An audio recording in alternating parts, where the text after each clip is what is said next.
우리가 사는 세상에는 이렇게 불행이 겹치는 경우가 많습니다. 이제 이 정도 고통을 받고 어려웠으면 끝날 것 같은데 또 다른 어려움이 몰려오고 정말 첩첩산중 그런 상황이 이어질 수 있습니다. 아무리 믿음이 굳세고 담대해도 이런 상황이 계속 이어지면 믿음으로 버티기 어렵죠. 하나님의 사람 다윗의 경우도 마찬가지입니다. 원수 사울은 줄기차게 다윗을 쫓고 있습니다. 다윗은 다 없고 이제 생명을 지켜야 된다는 이 본능밖에 남지 않아서 도망 다닙니다. 추격은 계속되고 이 시간이 10년에서 15년, 대체적으로 13년 정도 이런 도망자의 시간을 보내게 됩니다. 그러다가 더 피할 곳도 없으니까 이제 블레셋 땅 가드라는 곳으로도 옮겨가고 또 아둘람 굴로 이렇게 계속 도망을 다니는데도 이 어려움은 점점 짙어집니다. 정말 설상가상이라는 말이 꼭 맞죠. 다윗이 아둘람 굴의 피신에 있는 중에 한 가지 소식을 듣게 됩니다. 블레셋 사람들이 그일라라는 성읍을 침공했다. 그 경계에 있는 지역입니다. 블레셋과. 블레셋 사람들이 그일라를 쳐들어와서 1년 내내 정성을 다해 가꾸어 놓은 타작마당을 약탈한다는 그런 소식이었습니다. 정말 안타까운 일이죠. 결실을 거두는 시간인데 만일 다윗이 도망자의 신분이 아니었다면 주저할 게 뭐가 있겠습니까? 그는 여전히 지금도 쫓기고 있지만 이스라엘의 군대 장관입니다.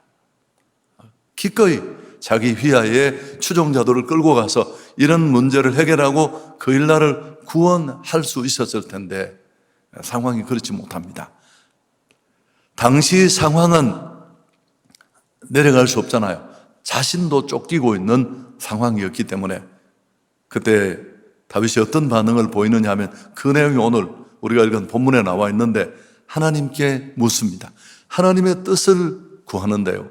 그 내용이 2절에 나와 있습니다. 다윗이 여호와께 묻자봐 이르되 내가 가서 이 블레셋 사람들을 치리이까? 여호와께서 이르시되 가서 블레셋 사람들을 치고 그일라를 구원하라. 하나님, 내가 이 어려운 도망자로 쫓기는 상황이 있지만 너무 마음이 아픈데 그일라 백성들을 구원할까요? 하나님은 가라. 그리고 그들을 치라. 내가 그들을 구원하리라. 분명히 응답해 주십니다.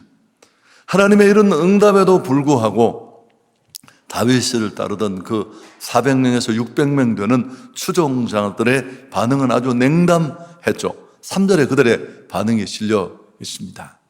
우리가 유다에 있기도 두려운데 어떻게 우리가 그일라까지 가서 블레셋 사람들의 군대와 전투를 할 수 있겠느냐? 대장, 정신 차리십시오. 도대체 그게 무슨 말이냐고. 이 위험한 상황에 다윗을 따르는 자들이 이렇게 강력히 반대했습니다마는 그럼에도 불구하고 다윗은 다시 한번 하나님께 뜻을 구합니다. 4절에 그 내용이 나와 있는데 다윗이 여호와께 다시 묻자온데 여호와께서 대답해 이르시되 일어나 그일라로 내려가라. 내가 블레셋 사람들을 내 손에 넘기리라. 따르는 자들의 반대가 있음에도 불구하고 다윗은 다시 한번 그 문제를 들고 나가 하나님 앞에 묻습니다. 그분의 뜻을 구합니다. 하나님은 내려가라. 내가 블레셋 사람들을 내 손에 넘기겠다. 자, 결국 그 결과 그는 무리를 설득해서 전투에 참여하게 되고 그 결과 큰 승리를 거둡니다. 그일라를 점령한 블레셋을 물리치고 백성들을 구원할 수 있었습니다. 5절에 그 내용이 고스란히 담겨 있습니다. 같이 한번 읽을까요? 다윗과 그의 사람들이 그일라로 가서 블레셋 사람들과 싸워 그들을 크게 쳐서 죽이고 그들의 가축을 끌어오니라. 다윗이 이와 같이 그일라 주민을 구원하였습니다. 하니라. 참 멋있잖아요. 이게 진정한 지도자의 모습 아닐까요? 자신의 안전이나 안위가 아니라 백성의 아픔을 먼저 생각하고 자신을 던지는, 우리 상황과 맞물려서 이런 다윗의 지도자의 모습은 우리에게 참 부럽고 귀감이 되는 그런 모습이라고 생각합니다. 이런 승리의 결과로 예상치 못했던 전리품까지 얻게 됩니다. 여러 가지가 궁핍하고 모자랐을 텐데 도망 생활에 이런 전리품들은 큰 도움이 되었을 것은 두말할 나위가 없습니다. 도망자로서 다윗의 여정은 앞에도 조금 말씀을 드렸습니다만 대단히 힘겹고 또 긴 시간이었습니다. 어디든지 눈에만 띄면 왕의 마음을 사려는 자들이 신고를 하고, 그럼 또 추격이 벌어지고 또 도망가고, 이런 일이 반복되었으니까요.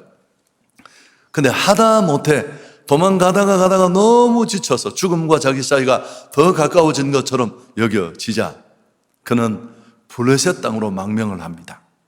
약속의 땅이 아닌 경계를 넘어 이방 왕에게로 간 것입니다. 살고 싶은 욕망 하나밖에 없었죠. 근데 안전은커녕 오히려 목숨을 부지하기 위해서 온갖 수모를 겪게 됩니다. 섣불리 내린 인간적 판단 하나 때문에 그는 거기서 정말 많은 위기를 만나게 되고 나중에 미친 사람의 흉내까지 내면서 겨우 그곳을 도망치듯 빠져나오잖아요. 이 내용이 오늘 뒤에 좀 잠깐 소개를 하겠습니다만은 시편 34편에 고스란히 담겨 있어요. 그 어려웠던 시절에 이 34편이 그 시대를, 그 상황을 배경으로 하고 있는데 다윗은 그때 자신이 하나님을 더욱 간절히 찾게 되었고 또 더 큰 은혜를 경험하게 되었고 결국은 자신의 그런 엉뚱한 결정에도 불구하고 한결같이 은혜를 베푸시는 하나님을 찬양하는 사람이 되었다. 그렇게 고백하는데 34편 읽어보시면 정말 황금 같은 구절들이 서너 구절 평생 외워서 묵상만 해도 은혜되는 뒤에 한 구절 얘기를 하겠습니다만, 자 여러분, 지금 오늘 이 23장에 나타난 다윗의 모습은 그 이전의 다윗의 모습과는 사뭇 달라요. 막 쫓기는 일 금세 끝날 줄 알고 오해가 풀릴 줄 알았는데 이게 끝이 나지 않고 계속 짙어지고 깊어지고 설상가상. 그래서 이제 살아야 되겠다는 본능 하나밖에 남지 않아서 황급하게 블레셋으로 도망가서 더 처참한 위기 속에 몰리고 영광도 간증도 다 잃어버리고, 이런 삶과 비교하면 오늘 그일라 주민을 구원하는 이 당위성을 앞에 두고 또 신하들의 반대가 있었지만 그가 처하는 태도는 많이 다릅니다. 다윗이 지금 무엇보다 중요하게 생각하는 게 뭡니까? 자신의 유익이 아니라, 자기 생각이 아니라 하나님의 뜻이었어요.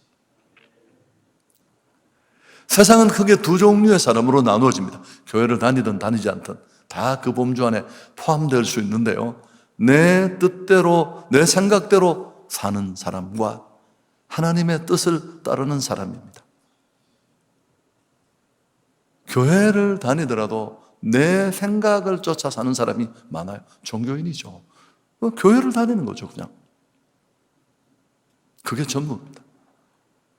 그러나 신앙인은 단 하루를 믿어도 내 생각이 꾸역꾸역 나를 치밀지만 그 생각을 누르고 나를 향하신 하나님의 뜻을 찾는 사람입니다. 사실은 사무엘 상하라는 이 책이 그런 사실을 보여주려고 편집된 책이에요. 신본주의를 대표하는, 하나님을 매번 앞에 두는 다윗이라는 사람과 하나님의 이름을 앞에 걸치고 있지만 자기 욕망과 자기 생각에 철저히 붙잡혀 사는 인본주의를 상징하는 사울, 이 두 사람의 시작과 마지막이 어떻게 달라지는가를 보여주려고, 그리고 독자들로 하여금 야 어떻게 살래? 도전하는 겁니다.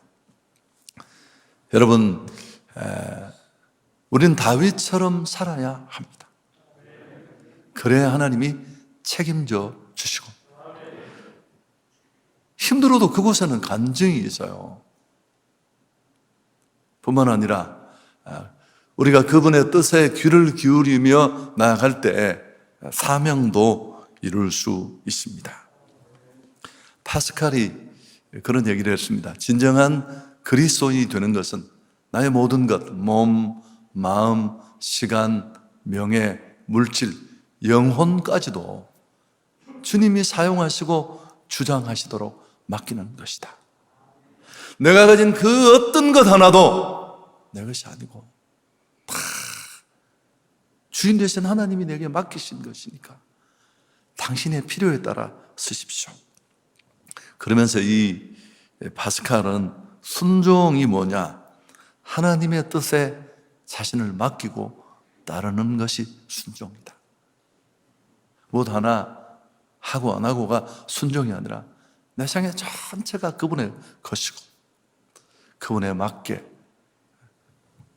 자신을 맡기고 따르는 것이라고 말했습니다. 여러분, 무엇보다 중요한 게 하나님의 뜻입니다. 자기 생각대로 살면 어렵습니다. 마음대로 생각하고 마음대로 결정하고, 그리고 사고 치면 교회 와서 담요 뒤집어 쓰고 금식하고 helpme 살려주십시오. 그렇게라도 기도하면, 그렇게라도 주님 앞에 매달리면 안 한 것보다는 훨씬 낫겠지만 사후약방, 건강한 신앙이 아닙니다. 여러분, 왜 우리가 내 생각대로 내 뜻대로 상황만 몇 가지 고려해서 튀어나가면 안 되느냐? 여러 번 말씀드렸습니다. 우린 길을 몰라요. 그 흔한 목적지 찾는 것도 안 돼서 내비라는 도구가 있잖아요.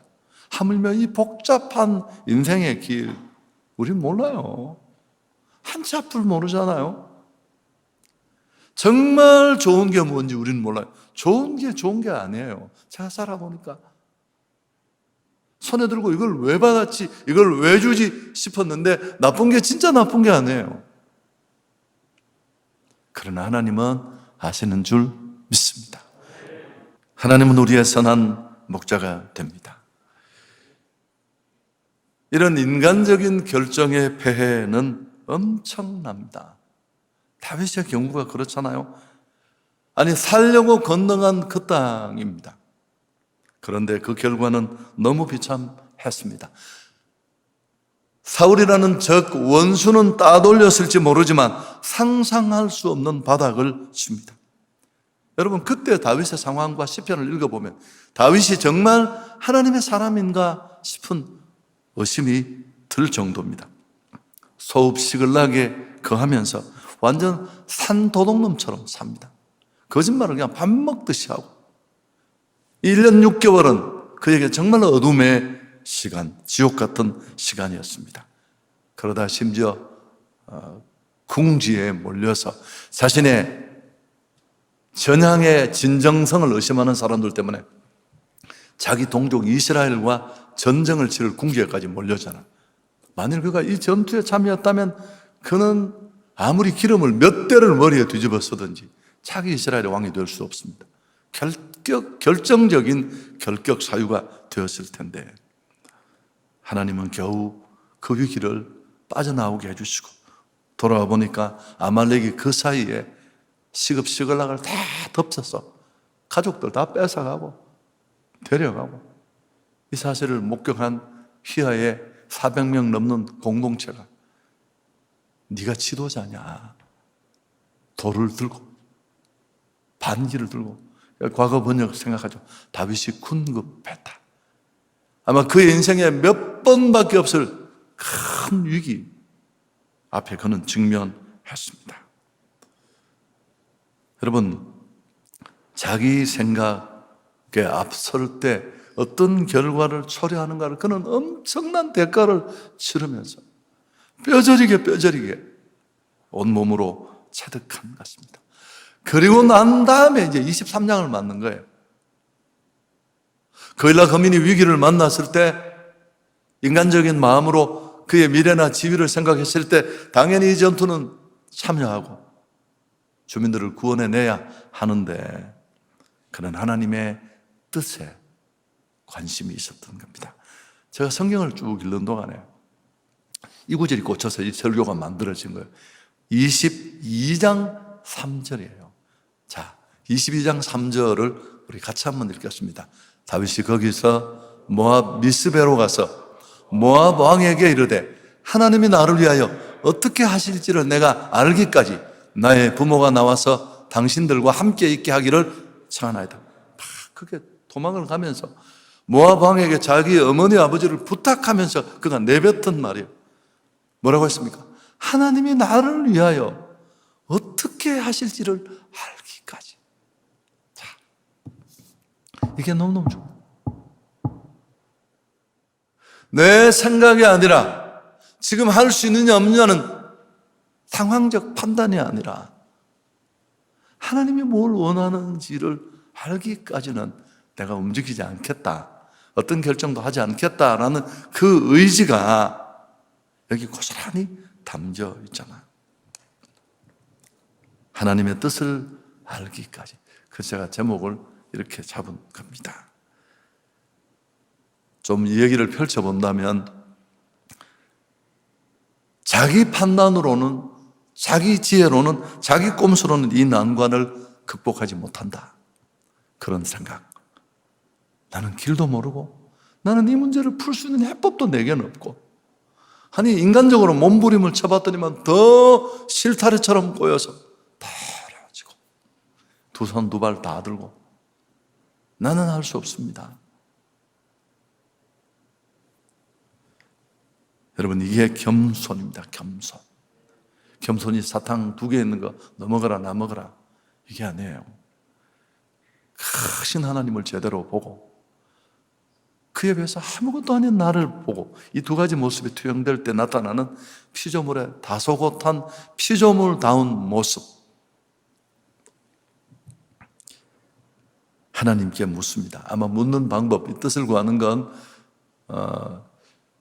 그 아비아달이라는 제사장이 놋당에 어려움이 될 때 이곳까지 왔거든요. 성경을 다시 읽어보시고요. 그 제사장의 에봇 안에, 주머니 안에 들어있는 우림과 둠밈을 통해 뜻을 알았을 것 같습니다. 그래서 그건 그냥 하나를 집어내면 가 아니면 부 이것만 결정하는 그런 선택이었을 것입니다. 그래서 결국 블레셋의 그일라 침공 소식에 다윗이 곧바로 취한 행동은 하나님께 묻는 것이었습니다. 그래서 도망자고 또 그럼에도 그가 담대하게 물을 수 있었던 것은 그동안의 역경을 통해 깨달음. 다윗이라는 한 신앙인이 축복의 사람으로, 성숙한 사람으로 나가는 그 여정에 일어난 굉장히 큰 변화였습니다. 자, 그럼 우리가 이런 하나님의 뜻을 따라가는 일이, 내 생각을 내려놓고 상황을 뒤로하고 하나님의 뜻을 따라가는데 이 일을 방해하는 아주 중요한 복병 하나가 여기 보여요. 그게 뭘까요? 두려움입니다. 두려움. 여러분, 두려움이 우리를 딱 덮으면 이게 다 사라져버려요. 성경이 왜 366번이나 두려워하지 말라, 두려워하지 말라, 두려워하지 말라 얘기를 하는, 이 두려움이 딱 정체로 드러내면 믿음은 그때부터 작동이 불가능해요. 좀 더 세세히 말하면 하나님의 신실하심, 하나님의 일하심, 하나님의 좋으심을 믿지 못합니다. 이런 부재의 마음이 결과를 만드는 겁니다. 성경을 쭉 읽어보시면 하나님은 얼마나 성실하게 자기 백성을 먹이고 입히시는지 너무 잘 나타나 있습니다. 두려움의 특징이 또 뭐냐 하면 한번 떨기 시작하면 점점 더 깊어지고 범위도 영역도 자꾸만 확장돼요. 사실은 그일라 전투에 참여하려고 했을 때 그를 따르는 그 공동체 추종자들이 반대하고 나선 가장 큰 이유도 뭘까요? 3절에 보면 그들은 여전히 두려움이 있었습니다. 우리가 지금 쫓기고 언제 발각되어 죽을지도 모르는 두려움 속에 있는데 누굴 돕는다는 겁니까? 그래서 블레셋 군대와 전쟁하는 것은 무모하다. 여러분, 이렇게 두려움이 우리 마음을 딱 덮으면 바른 결정은 어렵습니다. 두려움을 잘 관리해야. 우리가 보편적으로 느끼는 감정이지만, 자, 어떻게 하면 될까요? 두려울 때 기도하는 겁니다. 시편 34편 앞에 제가 뒤에 읽어보면 황금 같은 구절들이 나와요. 그 중에 한 구절이 시편 34편 4절이 여기서 나온 거예요. 링컨이 어머니가 물려준 성경책에 이 구절을 너무 많이 짚어서 구멍이 뚫렸다는 구절이 이 구절이에요. 막 두려움이 몰려올 때마다 같이 한번 읽을까요? 내가 여호와께 간구하며 내게 응답하시고 내 모든 두려움에서 나를, 고난 속에 내가 기도할 때 나를 도우셨다. 젊은 사자는 줄일지라도 여호와를 찾는 자는, 그런 구절이 다 여기 나옵니다. 무릎이 뚫리면 무릎을 꿇으시면 돼요. 다윗은 다시 구하고 구했습니다. 23장 4절에 다시 한번 보여주시죠. 여러분, 원래 원문은 그리고 다윗은 여전히 다시 불었다. 이 여전이라는 부사, 영어의 스틸이 우리 번역에는 빠졌어요. 추종자들의 불안과 불신, 반대, 저항에도 불구하고 그는 기도했고 하나님의 뜻을 물었다는 겁니다. 부하들의 뜻을 무시하고 일방적으로 무시하는 게 아니라 의견은 청취했지만, 그러나 그에게 중요한 건, 정말 중요한 건 뭐였다는 건 하나님의 뜻이었던 거죠. 이것도 정말 지도자에게 중요한 거. 지도자는 모두 이야기를 안 듣는 사람이 듣습니다. 그러나 그걸 다 따라가는 사람도 안 해요. 그럼 배는 산으로 가겠죠. 저는 이야기를 잘 듣고 자기 이야기 안 들었다고 오해하는 사람에게 불러서, 나는 당신 이야기를 진심으로 듣지만 나한테 얘기하는 사람이 당신뿐이겠냐. 그러나 그 얘기를 안 듣는다고 상처받으면 이야기하지 마라, 나한테. 듣고 결정은 내가 하고 책임도 내가 진다. 뭐 그럴 수밖에 없는 거죠. 부하들의 뜻을 들었지만 하나님의 뜻을 최종 결정의 근거로 삼습니다. 정말 이상적인 지도자의 모습이고 성도의 모습입니다. 오늘 세움받은 분들이 그랬으면 좋겠어요. 거기 이름 나왔다고 대단한 거 하나도 없거든요. 그걸 무슨 군림하는 자리, 직계로 생각한다면 안 받는 게 훨씬 유리합니다. 여러분, 이런 이상적인 지도자 다윗의 모습과 사울의 모습은 너무 대조를 이루잖아요. 하나님의 뜻은 아랑곳 없습니다. 결국 이 전투에 승리하고 지도자로서의 위세도 찾고, 사실 우리의 기도도 바뀌어야 됩니다. 기도는 내 주장과 내 뜻을 관철시키는 통로가 아닙니다. 제가 여러분에게 따라하겠는데, 기도는 내 생각을 가지고 기도실을 찾지만 결국 그분의 생각 앞에 내 뜻을 꺾고 하나님의 뜻을 찾아가는 조금은 길고 복잡한 과정입니다. 제가 언젠가 기도의 정석이라는 설교를 했어요. 누가복음 24장의 겟셋만의 기도는 그런 면에서 기도의 모델이 될 수 있고 기도의 정석을 보여주는 겁니다. 설교 정리하겠습니다. 다윗은 실패를 통해 교훈을 얻었습니다. 그럼 괜찮아요. 반복되지 않을 테니까. 우리가 진짜 알아야 될 게 뭘까요? 우리가 모른다는 걸 알아야 돼. 나는 길도 모르고 좋은 것도 모르고. 이걸 아는 게 겸손이고 이걸 아는 게 믿음이에요. 그럴 때 하나님이 책임져 주시고 인도해 주실 줄 믿습니다. 범사의 그를 인정하라. 그리하면 내 길을 지도하시리라. 이런 겸손한 사람들이 오늘 교회 안에 세워져서 그들의 헌신을 통해 교회가 새로워질 수 있기를 축복합니다.